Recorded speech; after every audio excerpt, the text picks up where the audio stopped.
আলহামদুলিল্লাহ আমাদের মধ্যে ইতিমধ্যে এসে উপস্থিত আছেন মাওলানা ফখরুল ইসলাম সভাপতি খেলাফত মসজিদ মৌলভীবাজার জেলা শাখা, জনাব মোহাম্মদ মহিবুল ইসলাম সাধারণ সম্পাদক খেলাফত মসজিদ মৌলভীবাজার জেলা শাখা, মাওলানা কাজী হারুনুর রশিদ সভাপতি পৌর শাখা খেলাফত মসজিদ মৌলভীবাজার। ওনাদেরকে এই মাহফিলে স্বাগত জানাচ্ছি। এবার যে শুভেচ্ছা বক্তব্য রাখার জন্য আমি সবিনয় অনুরোধ জানাচ্ছি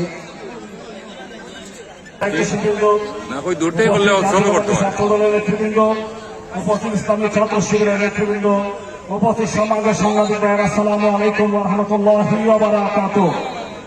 সংগ্রামী উপস্থিতি, আমি শুধু বলতে চাই প্রিয় বাবারা, বিগত 17 বছরে আমরা যে অত্যাচার আমরা 47 সালে ব্রিটিশ বিরোধী আন্দোলন করে আমরা অনেক ভূখণ্ড পেয়েছিলাম।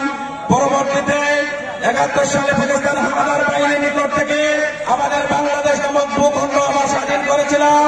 কিন্তু আমরা কি দেখলাম, যে সরকার গঠন হয়েছিল স্বাধীনতার পর, সেই সরকার বাদশাহ গঠন করেছিল, মানুষের অধিকার হরণ করেছিল। পরবর্তীতে জিয়াউর রহমান সাহেব উপস্থিত, খেলাফত মসজিদ এবং বিএনপি ছাত্রশক্তি জামাতের নেতৃবৃন্দ, আমি সময় দিকে করব না, আমি শুধু এটুকু বলতে চাই, আমরা দ্বিতীয় স্বাধীনতা অর্জন করেছি ঠিকই, কিন্তু আমরা লক্ষ্য করছি এই ফ্যাসিবাদী সরকার পেতাত্তারা এখনো চেষ্টা করতেছে যে এই সরকারকে ব্যক্ত করে, যাতে করে তাদের মনোনীত একটি স্বৈর শাসক যাতে তৈরি হয়, সেই চেষ্টা অব্যাহত আছে। আমি শুধু বলতে চাই, আমরা যেভাবে অতীতে ঐক্যবদ্ধ ছিলাম, এখনো আমাদেরকে ঐক্যবদ্ধভাবে থাকতে হবে। দল মত নির্বিশেষে ইসলামী আন্দোলনের কর্মীদেরকে, জাতীয় দলের কর্মীদেরকে একসাথে তাদের কাজ মিলিয়ে এই ফ্যাসিস্ট সরকারের প্রতাপদের বিরুদ্ধে ঐক্যভাবে সংগ্রাম নিয়ে চাপিয়ে পড়তে হবে, সেই আশাবাদ ব্যক্ত করে আমার কথা এখানে শেষ করছি। খুদা হাফেজ, আসসালামু আলাইকুম।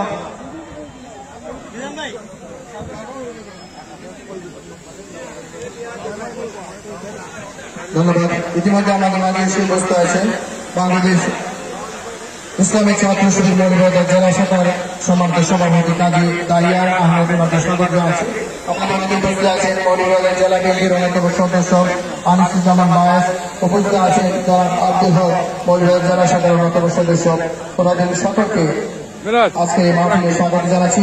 এবং যে বক্তব্য রাখার জন্য আমি সবিনয় জানাচ্ছি জনাব মাওলানা ফখরুল ইসলাম সভাপতি খেলাফত মসজিদ মৌলভীবাজার জেলা শাখা, ওনাকে সংক্ষিপ্ত আকারে শুভেচ্ছা বক্তব্য রাখা গ্রহণ করছি।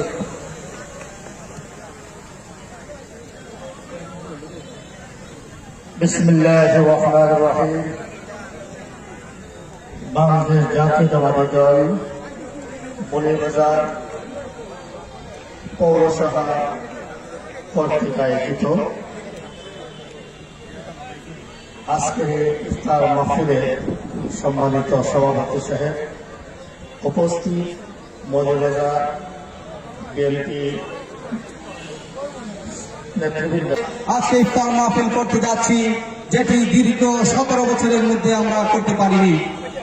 আমরা এই দূষণের মধ্যে যে আন্দোলন চালিয়ে গেছিলাম 17 বছর, জেল জীবন নিপীড়ন, আমার ভাইদেরকে হারিয়ে আজকে ইফতার মাহফিল থেকে আমরা তাদের আত্মার মাগফিরাত কামনা করি। আমরা দেখেছিলাম সেই ছাত্র চত্বরে আমাদের অনেক আলেম উলামাগণ পাখির মতো নির্মম হত্যা হয়েছে। মহান রব্বুল আলামিন তাদের শহীদ দরজা দান করুক।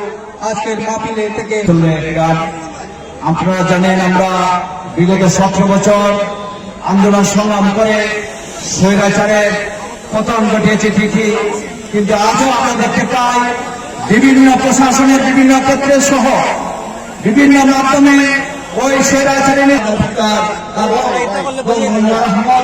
আমি দেখেছি প্রত্যেকটা নৈতিক সময়ে পৌরবাসীর সংবিধান হয়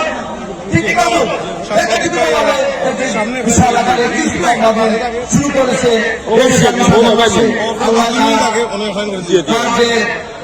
ভবিষ্যৎ উজ্জ্বল কামনা করে সকলকে আমার পক্ষ থেকে আবার আন্তরিক শুভেচ্ছা জানিয়ে আমি আজকে আমরা অনেক মুহূর্তে ইফতার করছি যে আমাদের নেতৃত্ব খালেদা জিয়া অত্যন্ত সুস্থ অবস্থা আছেন, তারেক রহমান সুস্থ অবস্থা আছেন। আমি জেলা বিএনপির পক্ষ থেকে সর্বস্তরের জনসাধারণের পক্ষ থেকে মনোয়ার আহমেদ সাহেবের পক্ষ থেকে আমি সবার কাছে দোয়া এবং প্রার্থনা জানাই আল্লাহ রাব্বুল আলামিন যেন আমার নেতা তারেক রহমান সাহেব। আমরা যখন ইফতার পার্টি করতাম তখন দেখতাম এই পেশিবাদ যারা আজকে দেশ থেকে পালিয়েছে শেখ হাসিনা, তার কৃষকরা, তার প্রশাসনকে বিভিন্নভাবে আমাদের ইফতার পাতি বন্ধ করে দিত। কিন্তু আজকে মহান আল্লাহ তাআলার কাছে শুকরিয়া, আমরা আজকে এই মাঠে আমরা দল মত বিশেষ সাধারণ মানুষকে ইফতার করছি। 5ই আগস্টের ছাত্র জনতা তাদের রক্তের বিনিময়ে, তাদের আত্মতির বিনিময়ে আমরা প্রতিটা স্বাধীন সার্বভৌমত্ব দেয় 16 বছর আন্দোলন সংগ্রাম আমরা করেছি। এই আন্দোলন সংগ্রামে অনেককে আমরা হারিয়েছি। 5ই আগস্টের অনেক রাজনীতি এবং ছাত্রছাত্রীকে আমরা হারিয়েছি, আমাদের মাঝে তারা আজকে নাই। অনেকে বাংলাতে জীবনযাপন করছে, এদের স্বাধীন করতে গিয়ে দ্বিতীয়বারের মতো আমরা আজকে ইফতার মাহফিলে যারা দীর্ঘদিন 17 বছর আন্দোলন করেছিল, যারা নির্যাতিত হয়েছিল, গুম হয়েছিল, যারা আমাদের মাঝে আজকে নেই, তাদের জন্য আমরা দোয়া করবো। দেশের নেত্রী বেগম খালেদা জিয়ার জন্য দোয়া করবো। দেশের শান্তি সমৃদ্ধি গণতান্ত্রিক প্রক্রিয়া আবার চালু হবে, সেই জন্য আমরা সবাই দোয়া করবো। মহান আল্লাহর রহমতে মৌলভীবাজার শহরে গণ্যমান্য ব্যক্তিবৃন্দ, রাজনৈতিক নেতৃবৃন্দ এবং সম্মানিত সাংবাদিক, পেশাজীবী, মাদ্রাসার ছাত্র, তারপরাতের ছাত্রসহ এই এলাকার পৌরসভার সাধারণ জনগণকে নিয়ে আমাদের আজকে ইফতার আয়োজন। আপনারা জানেন আমাদের দেশ নেত্রী বেগম খালেদা জিয়া অসুস্থ ও চিকিৎসা অবস্থায় যুক্তরাজ্য আছেন। দেশ নেত্রী সুস্থতা কামনা এবং এক হাত বাংলাদেশের প্রার্থনায় এবং আমাদের ভারপ্রাপ্ত চেয়ারম্যান মহোদয় এক হাত সহ আমাদের বাংলাদেশ জাতীয় বিরোধী দল বিএনপি সহ মুসলিম মা সকলের জন্য আজকের ইফতার মাহফিল আমি শ্রদ্ধার সাথে স্মরণ করি আমাদের এই বহুদলীয় গণতন্ত্রের প্রবক্তা শহীদ রাষ্ট্রপতি জিয়াউর রহমান, শ্রদ্ধার সাথে স্মরণ করি শহীদ মুক্তিযোদ্ধা এবং গেল জুলাইয়ের অভ্যুত্থানে শহীদ সকল ভাই বোন এবং শ্রদ্ধার সাথে স্মরণ করি আমাদের এই সিলেট বাংলাদেশের উন্নয়নের দীপকার ব্যবসায়ী প্রভাব সহ আমার বাবা পৌরসভা সাবেক চেয়ারম্যান সাজ্জাদুর রহমান পটুল সহ দেশের এবং রাজনীতির যত দেশপ্রেমী সকলের দূরের মাধ্যমে কামনা করে আমি আমার এই সংক্ষিপ্ত বক্তব্য শেষ করছি। সবাইকে ধন্যবাদ, আপনারা কষ্ট করে আমার এই নিমন্ত্রণে আপনারা উপস্থিত হয়েছে। আপনারা সবাইকে ধন্যবাদ কৃতজ্ঞতা জানাইয়ে ঈদুল ফিতরের শুভেচ্ছা জানিয়ে আমার সংক্ষিপ্ত বক্তব্য শেষ করছি। ধন্যবাদ। আপনারা সবাই জানেন, ইতিমধ্যে অনেকে বলেছেন স্বৈরাচারী ফ্যাসিস্ট হাসিনা আমাদেরকে ইফতার মাহফিল করতে দেয় নাই, আমাদেরকে কথা বলতে দেয় নাই, আমাদেরকে একত্রিত হতে দেয় নাই। আপনাদের সবার এই ক্রান্তির প্রচেষ্টায় বিশেষ করে শহীদ রাষ্ট্রপতি